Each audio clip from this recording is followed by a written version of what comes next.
What's going on, Blues? Welcome back to Life as an Evertonian. This is our pre-match review as Everton face Liverpool at Anfield this weekend, lunchtime kickoff. Blues, what to expect? Um, I said in my previous pre-match video when we was hosting Aston Villa at the Hill Dickinson Stadium, I firmly believe that that was going to be, or that game was going to be our toughest task so far this season. I know we went away to Leeds United and didn't turn up.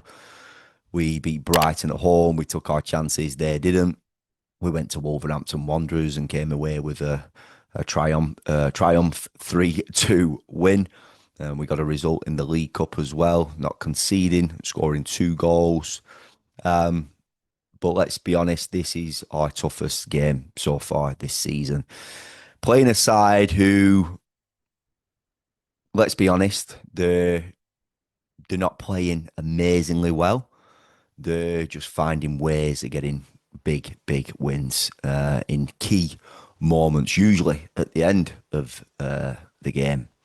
So last night scoring Van Dijk, was it like the 92nd minute?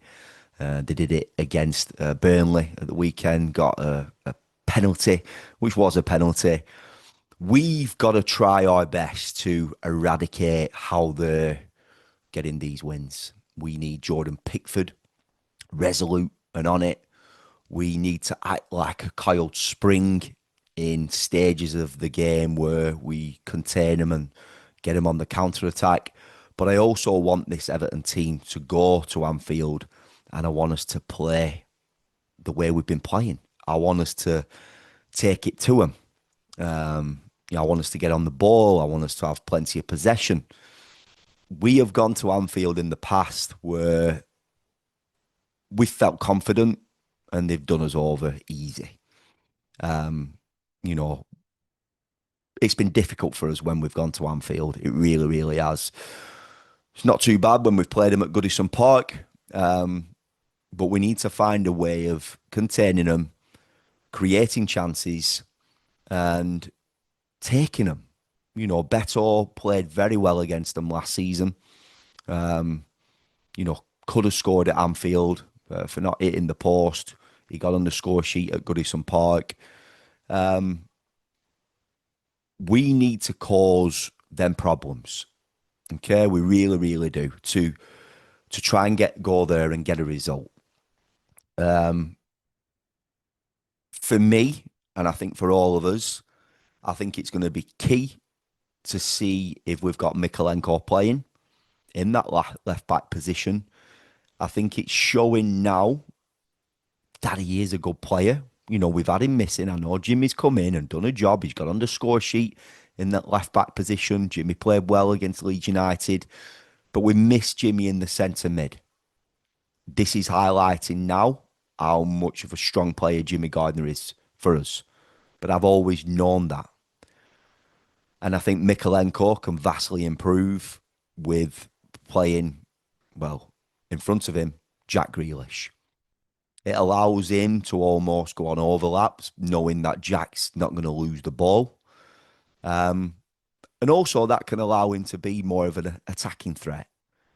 By having those types of players who can now hold onto that ball in that final third, allows us defenders to push up and move up. I don't want to see this Everton team just being resolute and dogged and, allowing us to get through games by dogs of war defending, which is evident and brilliant to see when it happens. But we've got to try and find a way of playing football, going to Anfield and putting on and seeing a performance from the lads. And by us doing that, we almost won't be bothered if we lose the game. And I hope you understand what I mean by that, Evertonians. I just want us to see us go there and look like we've got a plan to play some good football and try and go there to win. So for Mikalenko to play, I think it's key in that left back area. We will see Jake O'Brien there. We will see Keenan Tarkowski. And then if Mikalenko is playing, we're going to see Jimmy as a number 6 with Adrissa and Kieran Dewsbury Hall. If Mikalenko isn't playing, isn't fit, we're going to see Jimmy back in that left back position. Adam Azanu, I don't think he's ready to come into a game like this. So we know obviously Jimmy will feature in that role. If that is the case, for me in this game, it's a roll of the dice kind of assumption that I'm going to come out with. I think we should go with Merlin Rowe. I think Timmy Raburum. I don't know. I just feel Merlin Rowe.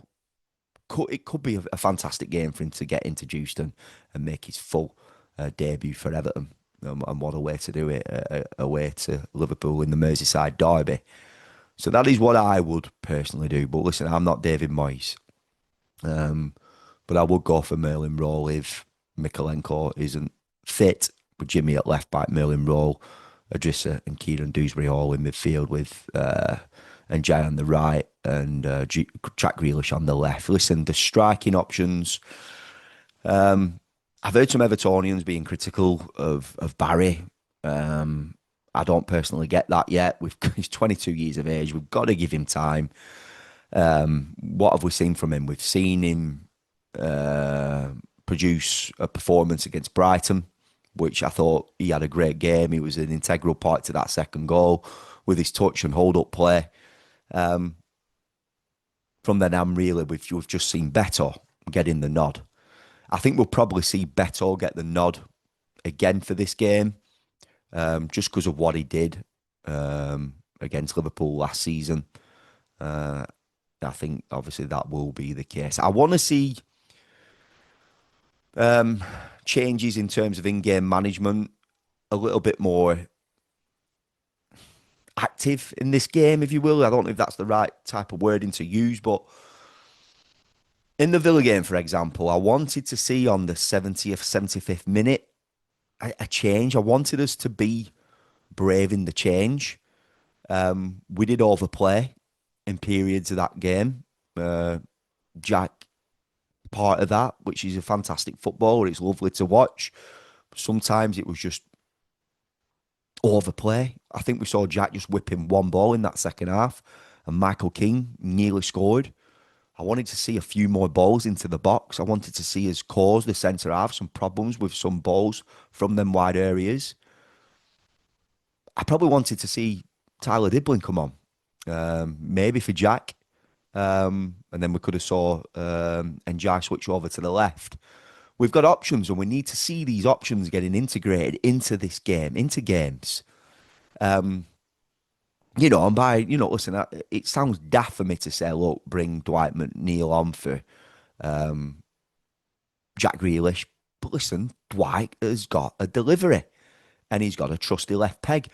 There's different ways of winning games, and I want to see Everton brave with substitutions. I want to see David Moyes being braver with substitutions and not just going with what's out there and hoping for something, a needle in a haystack kind of through ball. It was very difficult to break down Aston Villa. But listen, this game I feel is going to be a little bit more open. So this is my pre-match review, Blues. I really appreciate the support that you're giving me on my channel. We're growing all the time, which, I've got so much respect for everyone who sends the messages and the likes. I try to get in touch with every single one of you. I'm getting there through all the messages that we receive. So please keep them coming. Let me know your thoughts on the Merseyside derby. Have Everton got a chance of coming away with 3 points? Have we got a chance of upsetting the apple cart and coming away with a point? Because they are in rich vein of form in terms of the results that they're getting. And Everton need to upset that. And we're in a good position to do that. And I'm confident we can. So, Blues, I'm going to leave this one there. I'll produce my not my match reaction, press conference reaction to David Moyes tomorrow. So make sure you come and check that out. And then obviously there will be the post-match or the instant match reaction after we obviously see the result against Liverpool on Saturday. So Blues, thank you for your support. Up the toffees, and I will see you in the next one.